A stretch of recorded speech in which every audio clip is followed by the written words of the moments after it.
Y'all can't be sitting up here scooting and tailcoating and on President Obama and Michelle's coattails, because these people haven't done anything.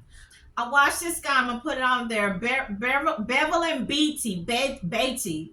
She is a black lady that, and I had never heard of her. I think I vaguely remember seeing some people um, put some black paint over the Black Lives Matter mural that was facing the Trump Tower. So she was on this man's channel, YouTube, TikTok, talking and preaching, and I was almost, going for what she was saying or what she was selling. And she talked about how she never faced racism in her life until something about Biden. And then she said to the people that, I'm going to be going to federal jail. I'm going to have to go to jail. And I never faced racism. And then she's mentioning Biden. I'm thinking, you never faced racism? I know she's not as old as I am, but I mean, she looked to be somewhere in her 30s. You tell me, and you in New York, you never faced racism until Biden. I know the Biden administration are responsible for charging her or sending her to federal jail for the Black Lives Matter destroying the mural. But 3 years, and not that I'm defending her, but that's a lot. When we had those dudes that stormed the Capitol Hill and went into Nancy Pelosi's office, took her computer, fought with that cop, the Mr. Eugene. Those people, I don't know if anybody got 3 years. Most of them got a little pad. They got a little pad and charges was dropped or they were put on probation. But you sending this chick for 3 years for a mural? She didn't kill anybody. She didn't molest anybody. She didn't sodomize anybody. She didn't steal any money from anybody. I'm not defending her, but I thought that was kind of strange, and I'll post that up.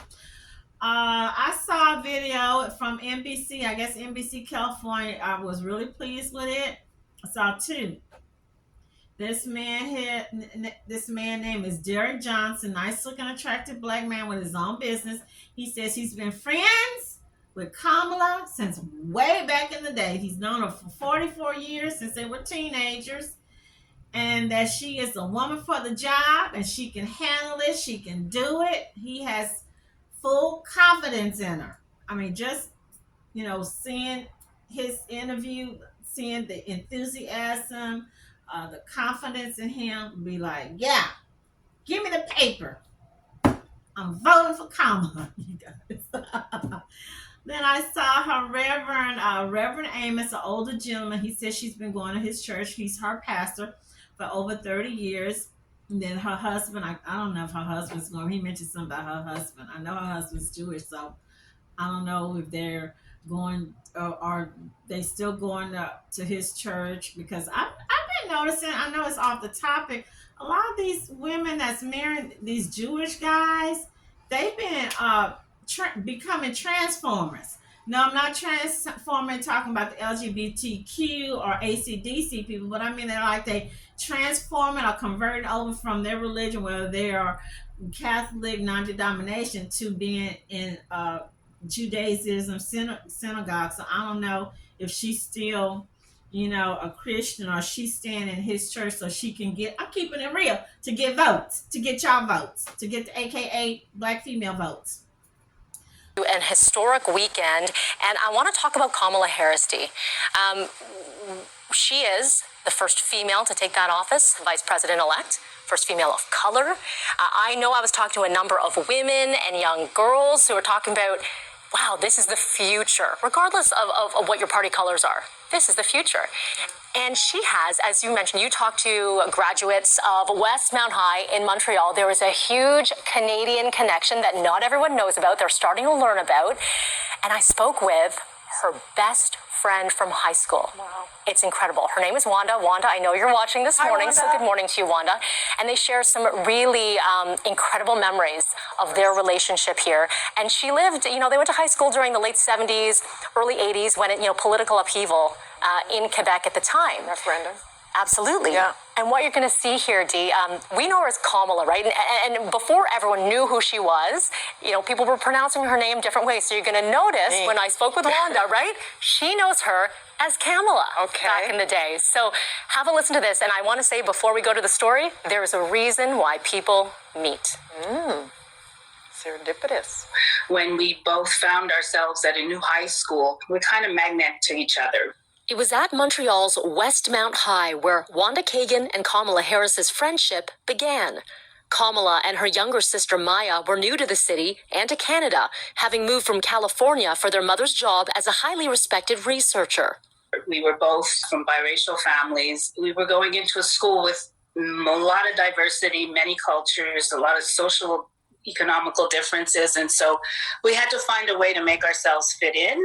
I mean, we immediately attracted to each other, and then we kind of found our way. Wanda and Kamala were similar, outgoing and loved to have fun. But when other teens spent later nights partying, their evenings were cut short with a focus on their studies.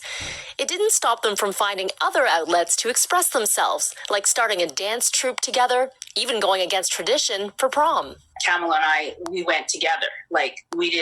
We decided to change the culture on going with a date because we were just finding there was a lot of girls that didn't have anyone asking them. They didn't know what they were going to do. It wasn't even accepted really back then to just go to graduation or prom by yourself. And so that's one of my best memories. But not every memory was a good one. This past September, Kamala tweeted this video with the caption, "One of the reasons I wanted to be a prosecutor was to protect people like her." Her being her best friend, Wanda. I remember asking her, is everything okay? I just sensed it. And she shared with me that her father was molesting her.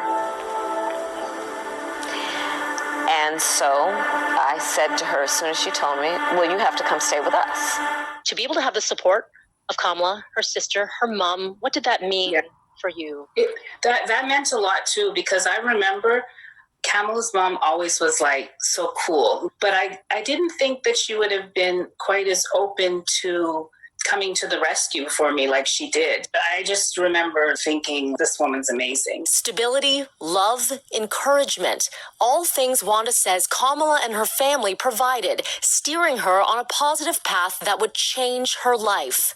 Their connection so deep that years later, Wanda would name her daughter Maya after Kamala's sister. But like many high school friendships, the two lost touch. Kamala moving back to the U.S. for school. Several years had passed. I had been trying different ways to catch up with her over the years. And then one of my friends called and said, "You'll never guess who's on Oprah." And I was like, really? District Attorney Harris believes it is her duty to mentor young women who dream of following in her footsteps. I put in a phone call. I was already in bed. My daughter's like, telephone. I'm like, I'm in bed. I'm not getting up. And she goes, but it's your friend from Oprah. Since then, Wanda and Kamala have remained in each other's lives. Wanda ecstatic for her friend, making history as the first female and first woman of color to become Vice President of the United States of America. Her mom played a big role in her life and in your life. What do you think her mom would say? This is just amazing for her mother. She'd probably say something like, I always knew you could do it, Kamala. You could do whatever you put your mind to. I feel like, okay, she changed my life, and so now she's going to help hopefully change the United States of America for the better. What a beautiful relationship, and it breaks your heart to think of anybody in... So she did leave the Bay Area more than 10 years ago, but the vice president... Presidential run. Marianne. Derek Johnson owns Home of Chicken and Waffles here in Oakland, and he has been good friends with Kamala Harris for 44 years.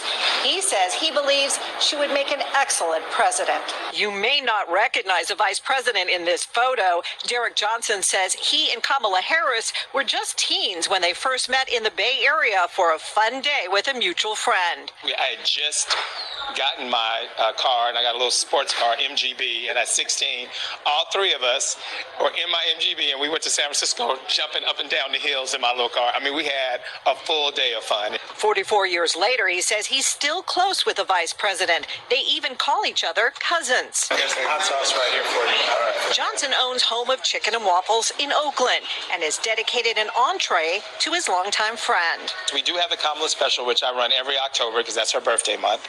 And she's a great cook, by the way. So it's a chicken lasagna and a green salad. It is very, very good. He says he's ecstatic President Biden has endorsed the vice president and believes she has what it takes to be a great leader. Yeah, she was always the fair one, always the logical one.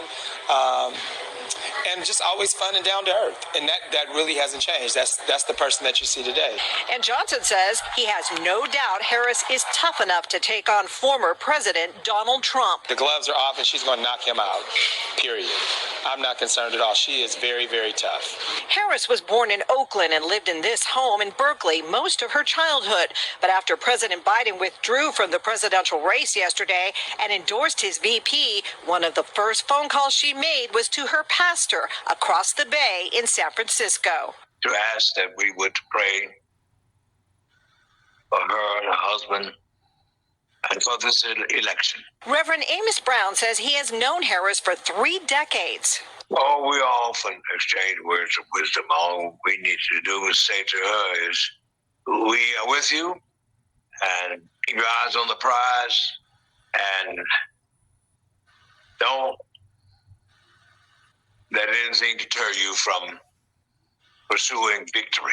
He says he believes Harris has what it takes to unite the country. For one, she's a decent person of integrity. Johnson attended the vice president's inauguration ceremony in 2020 and says he's hoping next year he can return to D.C. to watch his longtime friend be sworn in as the nation's first female president. Let's talk about the zodiac signs, and I thought that was very interesting. Okay, so I didn't know Donald Trump is a Gemini. We all know that two-faced Gemini. Because I know some Geminis. One of my good friends, he was a dude back in the day, was a Gemini. He was something else. Okay. We also know that I didn't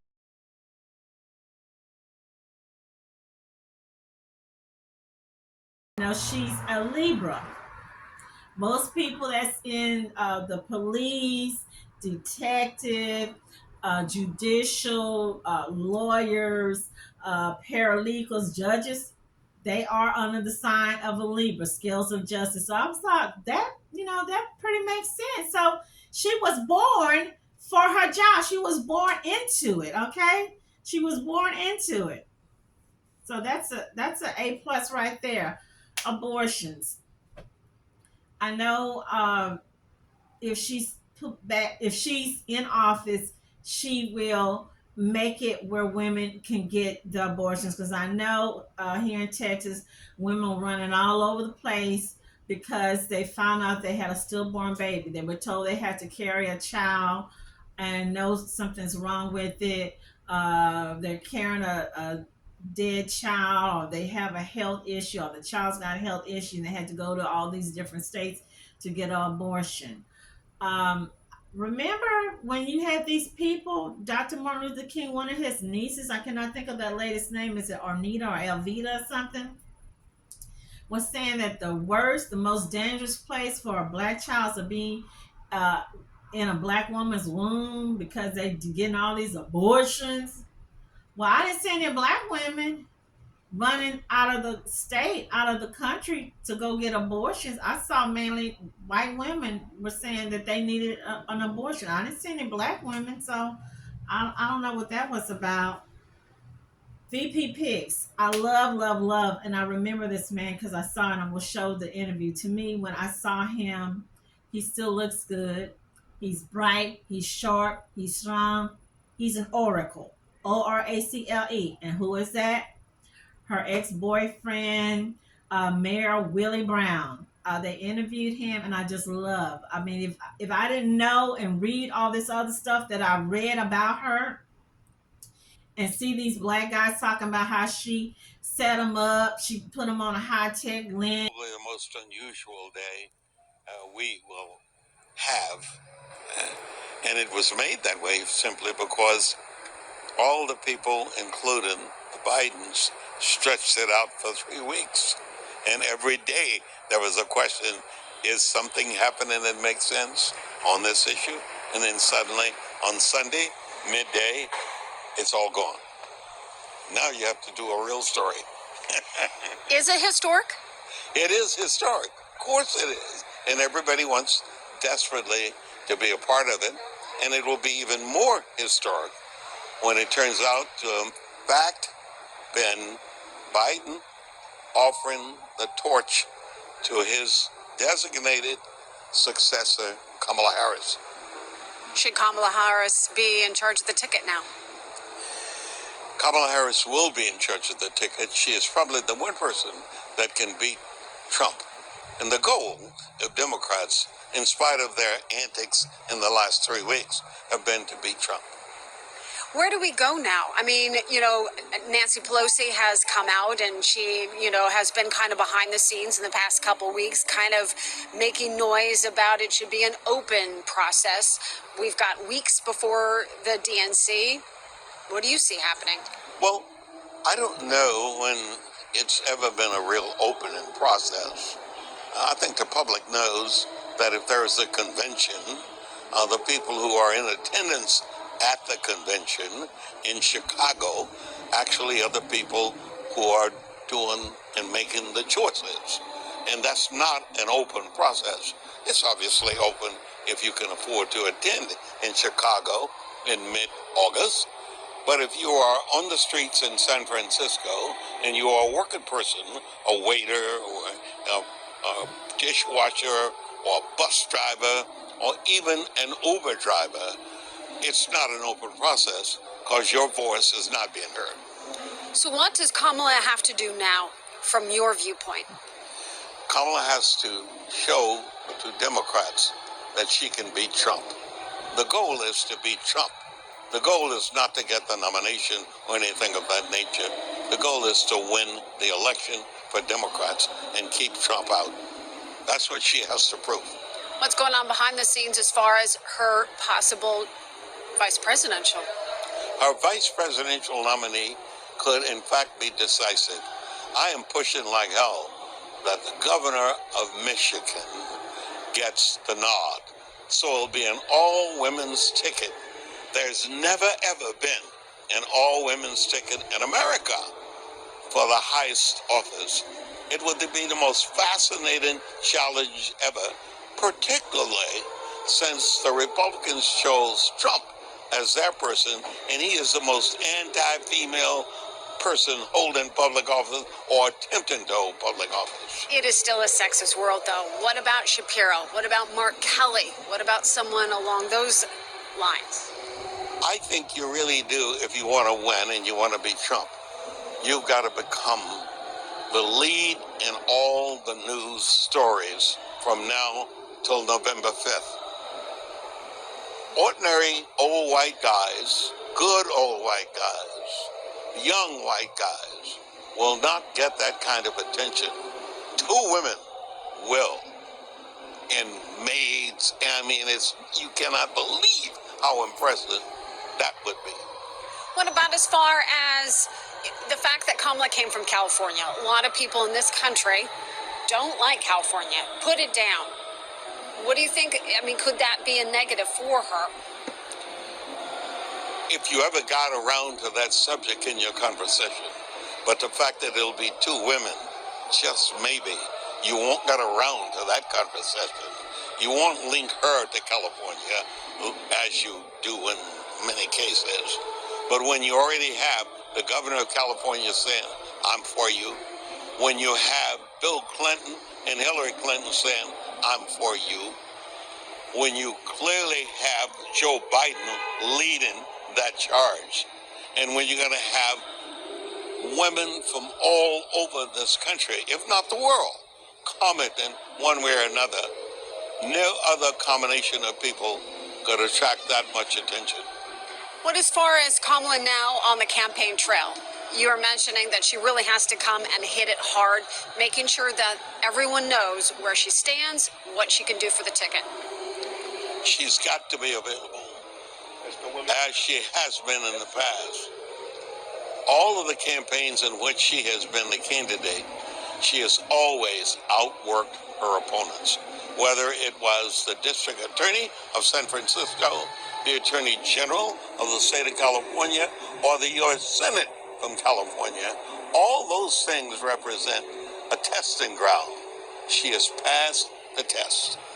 Anything else you think is important for everyone to watch now? No, other than the fact, enjoy the ride. And she didn't release and said, all this la la la la la and the stuff she said about the Jamaicans and the weed.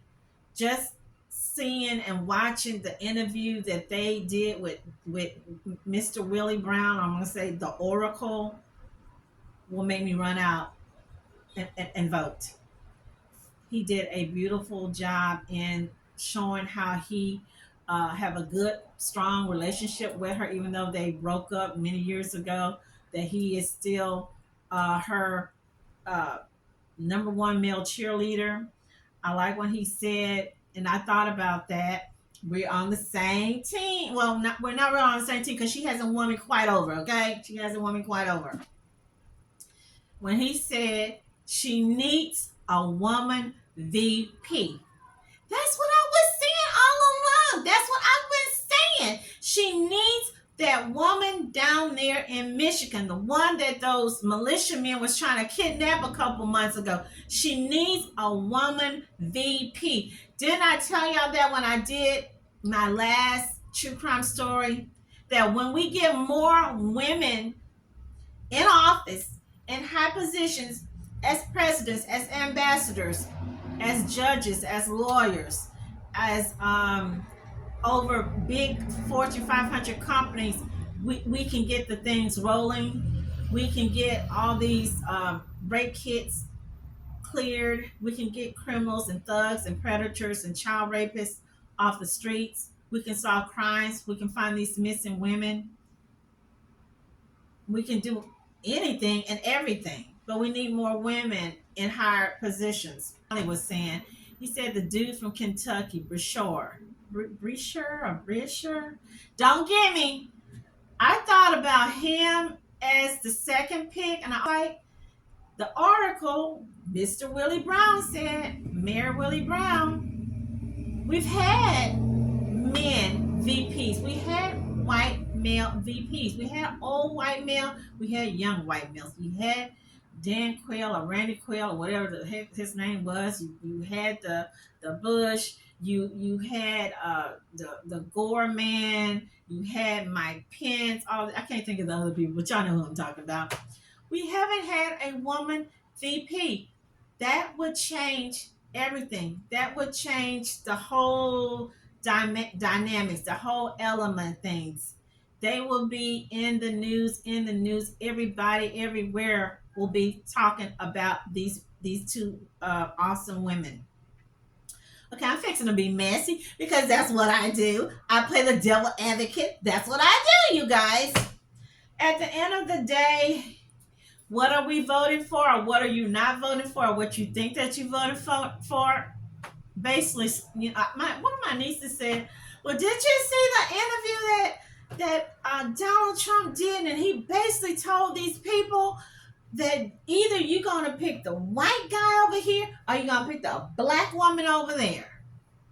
And I thought about it. In a way, he's kind of right, but let's get to this. I got a new dynamic on this. I got a new take on this. You're voting for snakes. Either way, y'all voting for snakes. So you can vote. I'm fixing to be messy, you guys. You can vote for the white snake, the big fat white snake with the blue eyes. Or you can vote for the thin skinny snake, the yellow bone snake with brown eyes. Vote for that male snake, white male snake with blue eyes, or the yellow, high yellow, light brown skin, brown eyed female snake. But they both snakes. Just saying. And hey, I'm a person, have personally, with my own hands, maybe not with my own hands, 3 snakes in my backyard. It's been a while ago, but yeah. Got the axe, got the hoe, baby. I thought I was the black Xena, the black warrior female king or whatever. Boy, y'all don't know. I was going to town. Okay, so Donald Trump. It depends on what you want more of. You want the man who will stop the money train to Ukraine. You want the man who's going to cut off the sugar baby. He's not giving sugar baby any more money. Or you want the woman over here, Kamala, who's going to keep giving Ukraine money. He's going to keep giving the sugar baby money, and we're not getting anything back. That money that these people gave, you could have gave us, me, the elderly lady that's over there at Kroger's talking about she can't even afford to buy the $6 Doritos as a little afternoon snack when she watching her Lifetime movies. You could have gave us stimulus. It's just a whole much. You could have took people off the street, them homeless Vietnam vets. You could have put up shelters and stuff for these LGBTQ kids or runaway kids. We've got kids, foster children, staying in hotel motels. That's not safe for no kids to be up in a hotel motel. We giving. Don't let me get started because I'm gonna tear it up. You vote for this dude, the wall's gonna be built. I got something to say about that wall. You vote for this lady, ain't gonna be no wall built. You vote for this dude, he gonna help more small businesses. Talk about small business. Don't let me forget the wall building small businesses. One of my nieces, she said, please do not put my name in your videos. All my friends are talking about when Donald Trump was in office, Donald Trump was helping people. People was getting businesses. People was getting this. People was doing that. And I was like, what? I said, you over here in the amen corner for Donald Trump? Are you kidding me? I'm like, oh, okay. You vote for this lady, more blacks gonna be unemployed in jail because we know she like to jail black men, right? Okay. You vote for don't vote for this dude. I'm hearing something people talking about, and I don't know what it is. If y'all know, please break it down to me in baby parts where I can understand, because I'm not a baby Einstein yet. Heritage 2025. That's questionable. That's scary. It sounds like some stuff from that movie, The Purge. I don't know. You vote for this lady. Questionable tax break, because all she's saying 60%. I'm gonna give y'all 60%. It's gonna help all of y'all. I'm gonna help the whole community. I'm gonna help all of y'all. Yeah, right, lady. But don't want to talk about reparations. Back to the wall.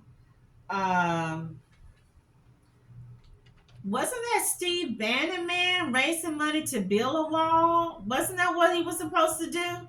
He took all that money from them damn fools. That's why I said I caught y'all damn fools. I knew it was a trick. I knew it was a fleece. I knew it was a con game when I saw it.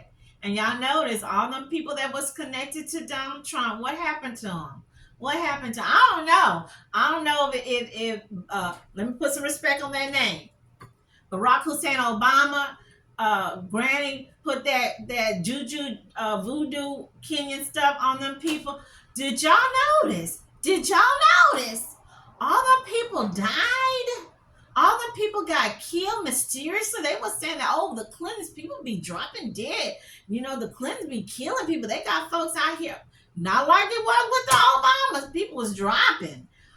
People went to jail. People went to prison. People lost stuff. People were uncovered. Just like, when we uncover something, we see them little cockroaches and we get the raid and we start spraying. With the Donald Trump people, the little cockroaches, the little albino cockroach was just all over the place, y'all. I'm serious. But that man, I lived in a predominant, I feel I can say this because I'm not saying nothing bad. I live in a predominant Hispanic community for maybe almost 15 years, maybe a little bit over 15 years. And I saw houses, these dudes would get together just on the weekend. I never thought a wooden house could be so pretty. These guys, 1 month, only working on the weekends, put up a beautiful 3-bedroom, 4-bedroom, big old wooden house with the wraparound porch. Had it looking like a masterpiece, something out of the Southern Home Living magazine. Saw another Hispanic family further down the street on the next corner, put up a nice one-story brick home. They had those big old air conditioned units out. They put that brick home up in a month, a little bit over a month, maybe about 6 weeks, because they was working. Some of them was working through the day, but with the other guys, they was just working on this house on the weekend. So if Hispanic men who have full-time day jobs can put up houses up in a month, put up houses up in 6 weeks, how in the heck y'all telling us that this man was in office for 4 years? 4 years. And y'all didn't put up no fence. Y'all didn't put up no wall. You just stole, you just took money, you just con people like a Ponzi scheme. They con people like that Bernie Madoff, like that Epstein guy, like that Milken man did. Yeah, I'm just going there. Yeah, I just had to say it. Okay, so why Biden didn't pass the torch earlier? Okay. And I want to say something about Biden's son. I want to say something about that J.D. Vance, because when it's the black people who are crackheads and have drug abuse or drug tendencies or got caught up in whatever, there's no compassion. There's no feelings. There's no nice words. But when it's somebody that's non-black, they got all these big fancy words. He had mental health. He had mental stress. Somebody died. Somebody gained weight. Somebody's husband left him. So they were stressed out. So they turned to drugs or they turned to drinking. Somebody gained 10 pounds. My mama didn't love me. My mama loved my brother better than me. My daddy loved my brother or my sister more than me. So really, you guys, because from where I come from, you a crackhead. I don't care you're white, blue, green, Mexican, Asian. You're a crackhead. That's all. You crackhead. So let's stop with the fancy names because you somebody that you think you important or because you look a certain way. You're a crackhead. Okay, let's just keep it like it is.